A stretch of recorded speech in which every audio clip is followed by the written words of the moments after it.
জমে উঠেছে অমর একুশে বইমেলা। সাপ্তাহিক ছুটির দিন শুক্রবার ও আন্তর্জাতিক মাতৃভাষা দিবস উপলক্ষে মেলা প্রাঙ্গণে ছিল বইপ্রেমীদের উপচে পড়া ভিড়, ফলে বেড়েছে বেচা বিক্রি।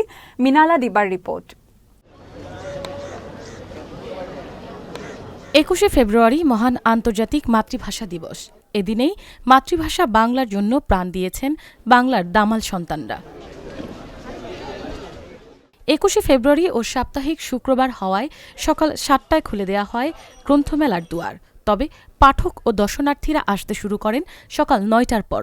মহান শহীদ দিবসকে কেন্দ্র করে বেশিরভাগ মানুষের পোশাকে দেখা যায় কালো ও সাদার মিশেল। তাদেরকে বইয়ের সাথে পরিচয় করানো, আজকে যে 21শে ফেব্রুয়ারি মানে এগুলো জানানো। যারা লিখতে ভালোবাসে, পড়তে ভালোবাসে, ওদের কাছে বইমেলাটাই ভালো লাগবে। আমাদের বাঙালি জাতির ভাষার সাথে যে একটা সম্পর্ক, সেই অনুভূতি থেকে আমরা বইমেলায় আসি। শিক্ষার সেই মূল জায়গা থেকেই আসলে 52 ভাষা আন্দোলনে আমাদের যে শহীদরা তাদের বুকে তাজা রক্ত দিয়ে আমাদের এই ভাষাকে প্রতিষ্ঠা করে গিয়েছিলেন। আন্দোলনের যে শক্তি, যে অনেক সময় অনেক খারাপ শক্তিগুলো আমাদের মাথার উপর চেপে বসে সাধারণ মানুষ হিসাবে, তো সেইগুলা থেকে আন্দোলন করেই সেটা থেকে আমরা মুক্তি পাই সাধারণ মানুষ। তো সেটা তাকে শেখানো একটা উদ্দেশ্য ছিল। আজ মেলার বিশেষ আয়োজন ছিল শিশু প্রহর। সকাল থেকেই শিশুদের পদচারণায় জমজমাট হয়ে ওঠে পুরো শিশু চত্বর। নানা বয়সের শিশু কিশোররা স্টলে ঘুরে ঘুরে কিনছে তাদের পছন্দের বই। মেলা ঘুরে পছন্দের বই কেনেন বড়রাও। প্রথমে দেখেছি শহীদ মিনার, তারপরে দেখলাম বইমেলা, এখানে এসেছি। একটি ভূতের গল্পের বই কিনেছি, আর এটা আমার ছোট ভাইয়ের একটি পড়ার বই। বইমেলা এসে আমার ওই সময় অনেক ভালো লেগেছিল, এবারও এসেছি, এবারও অনেক আমার ভালো লাগছে।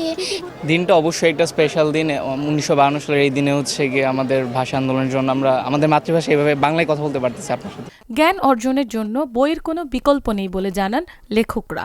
মূলত আমি চেয়েছি যে বাচ্চাদের জন্য কিছু করার জন্য। তো বইটা হচ্ছে ভূতের ফেসবুক, কিন্তু আমি মূলত এখানে বাচ্চাদের কোনো ভয় দেখানোর জন্য এই বইটা লিখি নাই। এই বইয়ের মাধ্যমে বাচ্চারা তাদের গল্পগুলো পড়ে শিখতে পারে। ক্ষেপ এই বইটা হচ্ছে আপনার একটা গল্পগ্রন্থ। তো এই গল্পগ্রন্থে 14টি ভিন্নধর্মী গল্প আছে, যার মাধ্যমে সমাজে সুন্দর প্রভাব ফেলে বা সমাজের অসঙ্গতিগুলি তুলে এনেছি। প্রথম অধ্যায় হচ্ছে একজন আবু সাঈদের গল্প। এই অধ্যায় থেকে মানুষ জানতে পারবে আবু সাঈদের পূর্ণাঙ্গ জীবনী। বিক্রেতাদের আশা, মেলার শেষ দিনগুলোতে পাঠক দর্শনার্থীর সমাগম আরও বাড়বে। দর্শনার্থীদের সারা মেলার শুরু থেকে মাঝে এবং শেষ পর্যন্ত আশা করি ভালোই পেয়েছি, আশা করি ভালোই পাবো। 20 ফেব্রুয়ারি পর্যন্ত 1905টি নতুন বই এসেছে মেলায়। এছাড়াও আজ দিনব্যাপী রয়েছে বইয়ের মোড়ক উন্মোচন ও বাংলা একাডেমি প্রাঙ্গণে সাংস্কৃতিক অনুষ্ঠান। আমি বাংলায় কথা কই, আমি বাংলার কথা কই, আমি বাংলায় হাসি, বাংলায় ভাসি, বাংলায় জেগে রই।